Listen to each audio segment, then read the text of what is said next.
comentário legal. E aí eu já conhecia o pessoal do Brasil Paralelo, são meus amigos também, meus amigos também, né?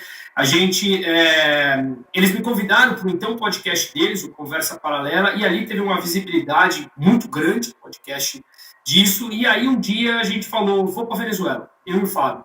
Liguei para um dos donos ali do Brasil Paralelo e falei, tô indo. Ele, acho que achando que, como todo mundo fala, você vai mesmo, tal, eu peguei e encaminhei pelo WhatsApp a passagem e reserva do hotel. Eu falei, eu já estou indo.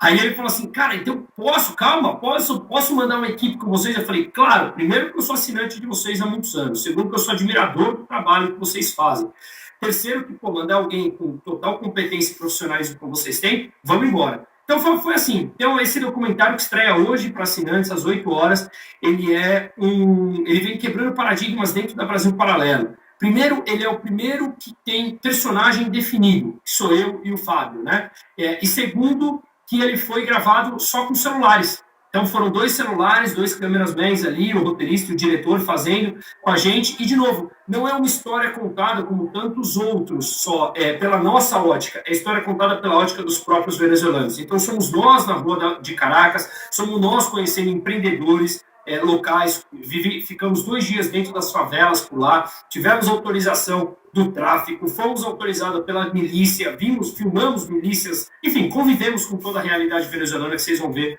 daqui a pouco lá na estreia. Então, foi isso.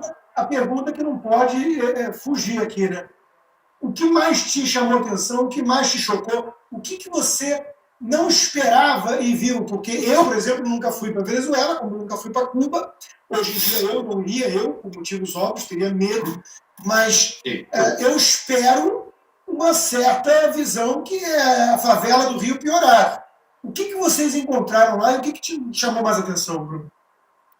Bom, vamos lá, eu só quero fazer só um adendo, se me permite, porque quando a gente fala, eu falei isso num outro programa ao vivo semana passada, que quando as pessoas falam, pô, você foi para lá, igual eu tô vendo aqui uma pessoa no link, a Ana Paula Barreto perguntando, o cara foi passear em Cuba 2 vezes, é isso mesmo?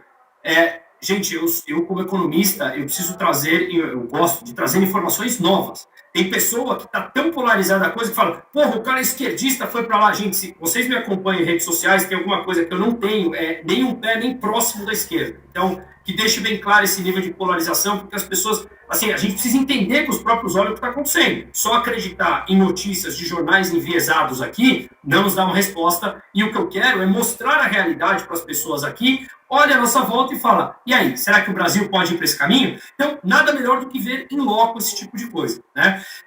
Então, vamos lá, o que me surpreendeu demais? O que mais... A gente chegou lá esperando chegar tudo deteriorado. E realmente está. Só que me surpreendeu que 3 a 4 milhões de venezuelanos têm um altíssimo poder de consumo. Isso nós estamos falando que representa 10% da população venezuelana. Você não tem 10% de brasileiro com altíssimo poder de consumo. Uma bolha que sobreviveu lá com Ferrari e tudo mais. Com Ferrari, com restaurantes internacionais. Outra coisa que me surpreendeu, depois da escassez de 2014 a 2018, que era escassez brutal nas prateleiras, não tinha remédio, não tinha comida, guerra na rua, pessoas morrendo. Como é que tem venezuelanos voltando?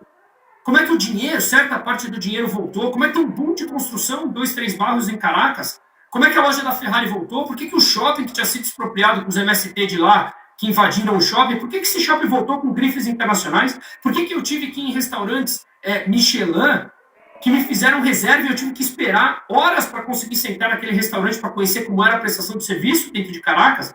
Por que esses caras estão lá de novo? Eu não sei se você tem uma tese para isso. Como eu vivo em Westonzuela, eu tenho uma tese. Eu, por exemplo, tenho um amigo meu que comprou a casa aqui, meu vizinho de condomínio, comprou a casa de um venezuelano. E eu fui na casa dele cheio de câmera. O cara tem no andar de cima um negócio que parece de hacker, assim, né? De TI, né? O cara era paranoico, ele não falava com nenhum vizinho. Ele vendeu a casa às pressas e voltou correndo.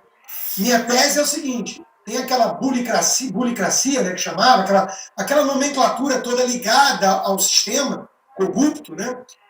E que muitos tinham ido embora, porque a situação estava precária, mesmo dentro da bolha fica perigoso, fica esquisito. Muitos vieram para cá, por exemplo, o Westonzuela, né? Aí o governo Trump começou a apertar pesado. O Maduro é procurado, 15 milhões de dólares pela justiça americana. eles são narco-estado hoje em dia. Então, começou a ter problema para a turma que não tinha como explicar a origem de dinheiro, os recursos de onde vinha, não sei o quê. Muita gente falou assim, lascou, preciso voltar e criar minha fortaleza dentro da própria Venezuela. É uma tese. Essa tese está correta e tem alguns pontos principais que eu vou dar aqui os pontos e depois vocês assistem lá. Mas é basicamente o seguinte, tem uma estimativa que tem 480 bilhões de dólares de venezuelanos nos Estados Unidos.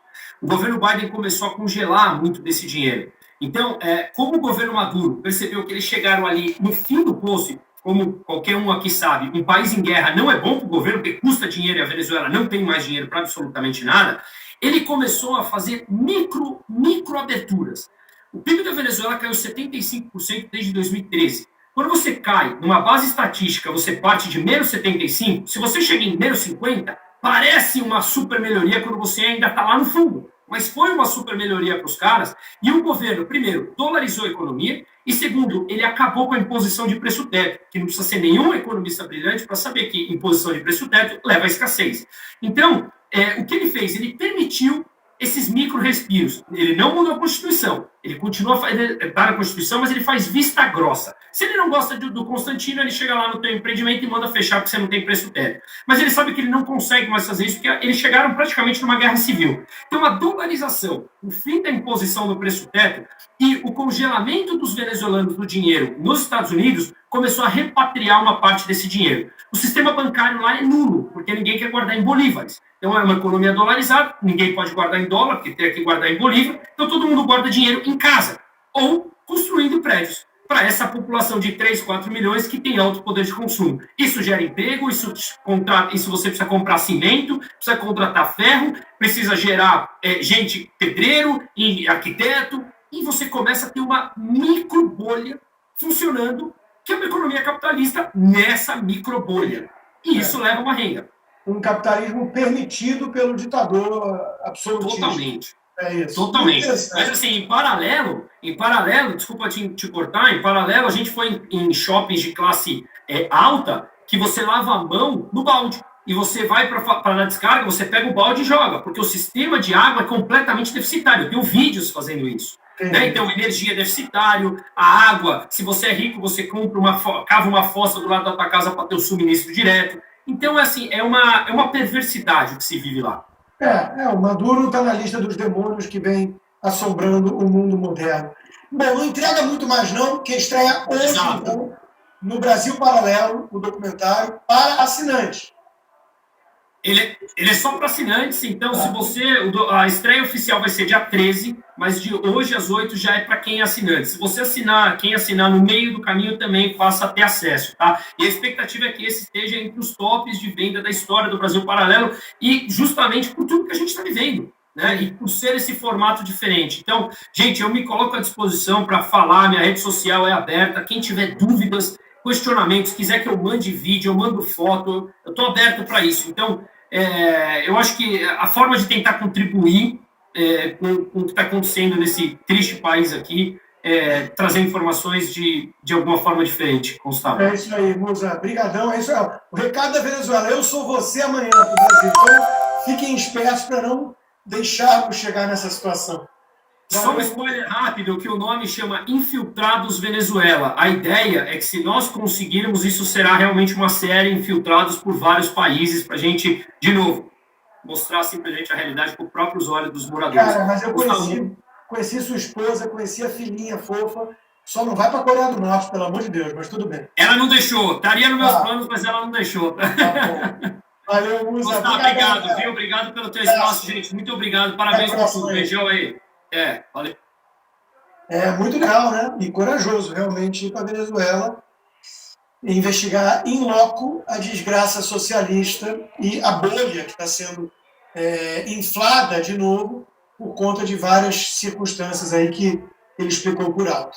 Bom, enquanto o mundo caminha na direção de vamos ter que indenizar a vítima de vacina experimental, vamos restringir a vacina da Janssen porque tem risco, a ministra de Saúde do Lula diz que vai punir os médicos contra a vacina da Covid. Certas coisas nunca mudam. Se você, ao contrário, quer mudar, usa a Graneiro Moving O QR Code está aí, tem o link do site na descrição do vídeo. Foi a empresa de mudança que eu usei para minha mudança recente. Robson Graneiro tem anos e anos de experiência nesse serviço, nessa área. Serviço é impecável, recomendo muitíssimo. E aí, vamos lá, né, turma? A mídia mentindo. Lula ovacionado na abertura do Brasil Pharma Show. Todo mundo viu, graças às redes sociais, que o PT e o STF querem censurar. Todo mundo viu que Lula foi vaiado. Vaiado. A menos que a turma do UOL ache que ovacionar é jogar ovos, né? Eles não sabem do que estão falando ou sabem e mentem. É o que disse o Alexandre Garcia, jornalista sério. Lula tenta se aproximar do agro, mas é vaiado e diz bobagem outra vez, porque a turma do agro não é boba. Sabe que Lula declarou guerra aos pilares do agronegócio. E aí, como é que o Globo dá a notícia? Bolsonaristas compartilham gritos de ladrão contra Lula durante Feira Agro na Bahia. Em vez de chamar a atenção de que, porra, Lula é vaiado no evento, bolsonaristas são mal educados, berram e por aí vai. É o que o Globo tenta fazer. E mesmo assim, o PT quer a sua própria emissora. Não está satisfeito com a Globo. Olha o que gente, você grava dessa porcaria. A Globo merece troféu de ouro do PT. O trabalho que faz é impecável para vender o petismo. Enquanto isso, o petismo navega na inércia da boa gestão Paulo Guedes, Bolsonaro, Roberto Campos. Né? A inflação no Brasil é a menor em quase 3 anos e eles conseguiram entregar a volta da inflação à meta porque o Banco Central trabalhou de forma eficiente, técnica e independente. Quem é o maior alvo do petismo na economia hoje no Brasil, além do agronegócio? O Banco Central Independente, na figura de Roberto Campos Neto. Quer dizer, cospem naquilo que permitiu a inércia positiva para esse desgoverno de merda, que quer destruir e piorar aquilo que já é ruim e já está destruído. Por exemplo, o Brasil vive um manicômio tributário. O que o PT quer? Fazer uma reforma tributária terrível. Coluna do Luiz Felipe de Orleans e Bragança, deputado, na Gazeta do Povo hoje, mostra 15 itens que essa reforma tributária almejada pelo PT vai piorar ainda mais a situação que já